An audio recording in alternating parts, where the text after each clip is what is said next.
The Barren Grounds by David A. Robertson, a First Chapter Friday read aloud video with the Word Nerd. Today, as you listen, play along. Watch for the story quote that will appear on screen. Write it down, word by word, and then follow the instructions given to you by your teacher. Stay all the way to the end to see if you've written it down correctly. Hi everybody, my name's Amanda Zieba. Welcome to my channel, Learning with the Word Nerd, and another First Chapter Friday video. This week we're going to be reading from The Barren Grounds by David A.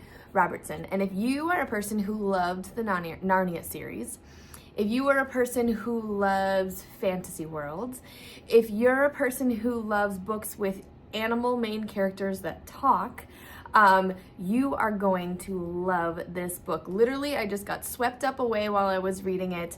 And I thought it was so great. I also just really love the illustrated cover, and I don't know if you can tell in the video, but the letters here are kind of metallic, which just kind of alludes to the fact that it is a magical book. Also, if you are a person who loves books in a series, you're gonna like this one. It's the first in a series of 3. So let me read you the inside cover so you know a little bit more what this story is about, and then I will read you chapter 1. Morgan and Eli, 2 Indigenous children forced away from their families and communities, are brought together in a foster home in Winnipeg, Manitoba. That's in Canada. They each feel disconnected from their culture and from each other, and they struggle to fit in at school and at their new home, until they find a secret place, walled off in an unfinished attic bedroom. A portal opens to another reality, Aski bringing them onto frozen, barren grounds where they meet Ochek, a fisher, the only hunter supporting his starving community.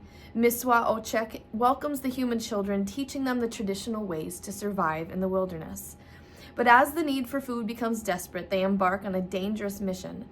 Accompanied by Eric, a sassy squirrel they catch stealing from a trap line, they try to save Misewa before the icy grip of winter freezes everything, including them. So this is a really great survival story with lots of good lessons sprinkled in along the way, lots of Indigenous folklore and cultural references included in it. I learned a lot and it was a great adventure. I enjoyed all the way through. So let's not waste another second. Let's read chapter 1 of The Barren Ground by David A. Robertson.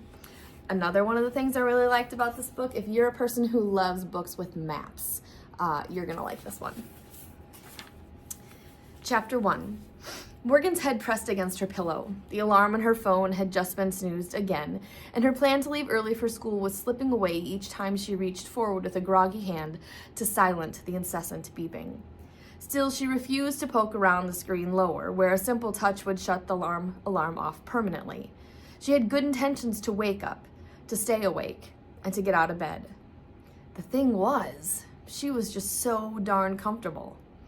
A rhythmic crunching sound replaced the alarm with this last strike of the snooze button, and the scene of a blizzard came into her mind. Morgan was walking through it, across a seemingly endless field. There was a square light in the distance, but it never got closer. When she tried to move faster, her body wouldn't allow it. She kept taking the same heavy steps that led nowhere, her feet crunching through the snow. Morgan tried to imagine something else. She should have been able to. This was not a dream. She knew she was awake. She pressed her eyelids shut so tightly that her entire face scrunched together like a raisin, to force something else into her mind, to force herself back to sleep and into an actual dream. But she couldn't get rid of the image or the crunching. Then it dawned on her. The crunching sound had been in time with her heartbeat. With her ear pressed against a pillow, her pulse announced itself forcefully and unrelentingly. All she had to do was lift her head. It was a cosmic design to get her out of bed. Morgan kicked off her sheets like she was in a karate class, sat up, and the sound went away. She stayed like that for a minute, staring at the white walls, the blizzard stubbornly following her even now, until the alarm jolted her into movement. She silenced it again, then checked the time. Good. It was still early. Morgan set about the task of getting ready for school. After all, this had been her plan all along. Morgan's bedroom had a tall, narrow window that faced the street. Opposite the window in the back corner, just above the floor and beside the headboard, were 2 pipes protruding from the wall. They were cut down, capped off, and out of the way. She guessed that her bedroom used to be a bathroom, but in the 2 months she'd been here, she'd never bothered to ask because the answer felt obvious. Where else would you stick the oldest foster kid? The room had thin carpeting that didn't quite match the hallway carpet, which made Morgan think that it had been purchased at a discount carpet store. She had hung clothing, mostly hoodies, on a series of hooks at the back of her door, and she taped a modest collection of posters to the walls. Finally, there was a floating shelf for her books. Fantasy books, mostly.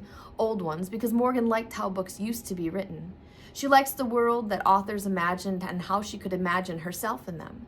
She would read books on her bed facing the window. She'd lie on her stomach, kick her feet in the air, and get lost. Other times, she would sneak into the attic. There, she could really be alone and really escape. Escaping was the plan this morning, just not into another world. Rather, Morgan intended to get out of the house and on her way to school solo. It would be a peaceful walk on her own for once, without Eli, the new foster kid. Over the last week since he'd arrived at the house, it felt like she'd become a glorified babysitter, even though at 12, Eli was only a year younger than her. Morgan got dressed in ripped jeans, a white t-shirt, and a black hoodie, and tied her hair back into a loose ponytail. She pulled open the door in slow motion to prevent any squeaking from the hinges. Success. She was halfway there. Now there was just a matter of the hallway. She took one soft step, and then another, all without even the whisper of a sound. Morgan felt like a ninja. To her left was Eli's bedroom. She could see the mound of his body underneath the Star Wars comforter their foster parents had bought him prior to his arrival. The only personal touch in the room, and it wasn't even his. At least Morgan had her things on walls and hooks, and even clothes scattered on the floor. If Eli hadn't been sleeping in the bed right now, you'd never have known that somebody was living there. There was only Eli and the oversized drawing pad that he brought everywhere, like Linus with his blanket. More ninja steps followed. The only thing that worried Morgan was Katie and James. Their bedroom was directly adjacent to the stairwell, as though they'd known beforehand that they'd have to contend with a teenage girl sneaking around. Luckily, the door to the stairwell was open. This meant that all she needed to do was continue her improbable run of silent steps. She could already picture herself walking to school alone. The sun would be shining, the grass emerald green, the birds chirping. There'd be no snowstorm, no square light in the distance that never got closer, no crunching footsteps. She was almost home free. She put her foot down quietly. If I did want to sneak out one night, I could totally do it, Morgan thought. She'd run away before, which wasn't quite the same as sneaking out. Not from Katie and James's place, but from her last foster home. More than once. That was what had brought her here. She took another step. Creak. Morgan stiffened. Maybe nobody would wake up. The peaceful, isolated walk to school could still happen, right? She wouldn't have to look back to ensure Eli was still there with her, lugging that drawing pad with him. He was a small kid for his age, so the drawing pad looked comically big, wedged between his arm and his torso. She wouldn't have to try and make conversation with him because he hadn't said much since arriving here. She could just put her earbuds in and take her time. Morgan? James asked from the bedroom. Is that you? Morgan sighed. Why did James have to have superhuman hearing? Yeah. On the plus side, at least now she could go back to sleep for an hour. If you want to find out why Morgan is wanting to sneak out, why she's wanting to get away from her foster brother, why she really just wants to be alone, and what happens with this secret portal and all of these other characters that I've talked to you about when they get to the Barren Grounds, you should totally pick up a copy from your school library, purchase it from your favorite local indie bookstore, or grab it via the link down in the video description box. Thanks so much for joining me for this First Chapter Friday video. I hope you come back again next week for more. I'll see you again next time. Happy reading. To continue reading The Barren Grounds by David A. Robertson, pick up a copy from your school library, purchase it from your favorite local indie bookstore, or grab it via the Amazon link in the video description box. Then be sure to check out the rest of the First Chapter Friday playlist. I've got more than 200 young adult and middle grade novels waiting for you.